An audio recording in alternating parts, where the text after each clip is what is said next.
everybody and welcome back to Deb Creates, and today we've got knitted cats. So here they are. That's Alfie and Snowy. So knitted cats come from a pattern by a gentleman called Alan Dart, and so there's the Alan Dart pattern, and you can get these off, you can order them off the internet and then print them out yourselves, which is a really good way to get them, especially at the moment when we can't really shop for things like that. So if you put Alan Dart into the search on the internet, you'll come up and you can actually pay for the pattern over the internet and print it out, which is a great way to do things. So the patterns they're different cats. So that one is a tabby cat. So the tabby cat was a little bit complicated because you have to keep changing the walls to get the stripes and the colours. So I used the shape, but I actually knitted the black cat with that shape. So this is Alfie, and Alfie is a tribute to my own cat who we lost earlier this year, and so I decided I was going to make him, and so that's Alfie there. And Snowy I just made because basically I had some of this nice furry white wool and I thought that would make an interesting cat, so I wanted to see what he would come out like in the furry, so I made this one. So there's sitting cat. That's the pattern for the sitting cat, and that's actually a Siamese cat on there, but I've used the same pattern but just didn't make him into a Siamese cat. But you can make any cat that you like, so you can any colour, any breed of cat really, you can use the patterns to make that cat. So if you want to make your own cat, just choose the right colours of the wall and you can make your own cat. So Alan Dart is a wonderful creator of patterns for all sorts of animals. So you can get wild animals, you can get dogs. Have a look because it's really interesting, and so yeah, really good. You can get any animal patterns from that site. But I decided to have a go at cats. So what can we say about the cats? A little bit tricky. So if you've never done any knitting before, or you're a real beginner, you might find it a little bit challenging. It's mainly like the head is made in one piece, so it's all laid out, and then you have to like fold it together a bit like origami, and you fold it together and stitch it down the muzzle, and so that is a little bit tricky. It's just sort of seeing how it goes together and getting it right, so that takes a little bit of practice to get that right. Otherwise than that, I mean, the body is the biggest part of him. The body's all knitted in one, so that's quite a lot of knitting to do there. So that's sort of the main part. Once you've done that, the limbs and the tail and everything, the ears, they're all really small pieces, and the head's quite small actually. So it doesn't take long to do once you've got that initial body finished. So I put collars on the cats, and the reason for that is that once you've completed your cat and you put it in together, when you come to put the head on, you can't sew it from the inside, you can't stitch it on from the inside because it has to be overstitched.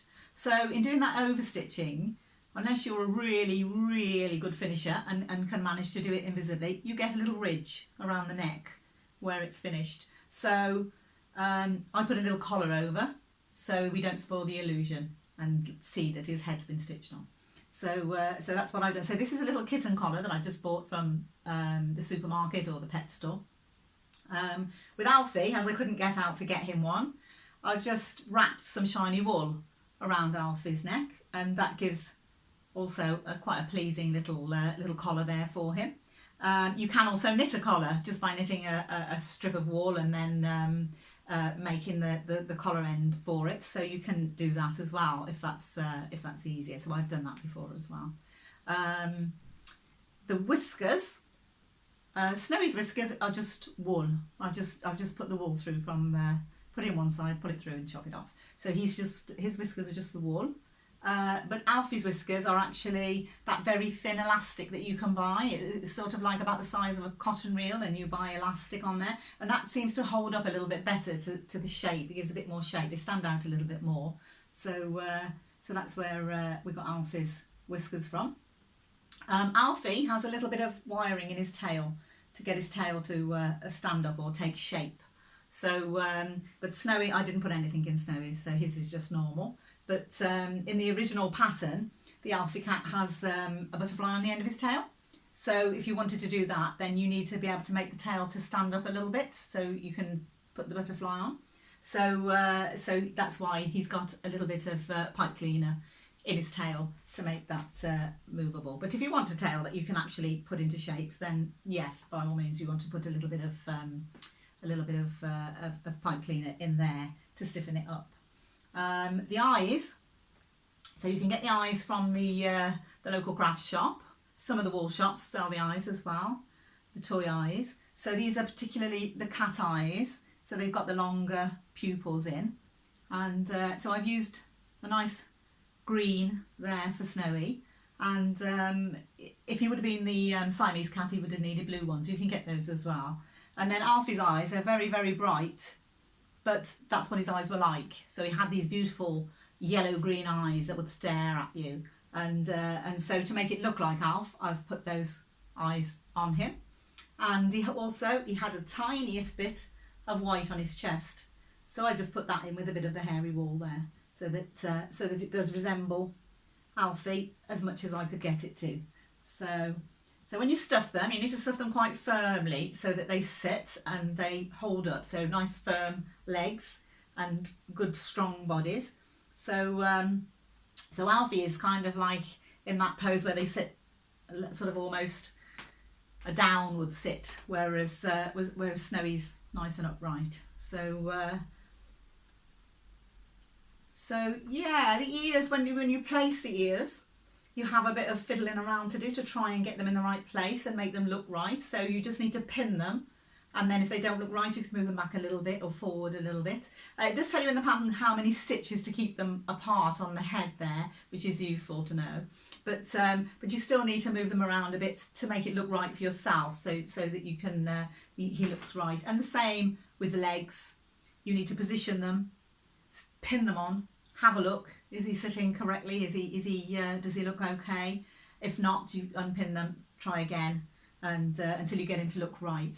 So so that's our knitted cats, and I hope you like them. And if you've been watching any of my my channel and any of my other posts, then you'll see that I've been doing the characters from Game of Thrones. So I'm still doing that, and Daenerys Targaryen will be up shortly. She's well on the way to being completed, so you'll shortly be seeing her. So if you like my channel, give me a thumbs up, and if you want to subscribe to know what's coming up next, then press that subscribe button, and I'll see you soon. And thank you for watching.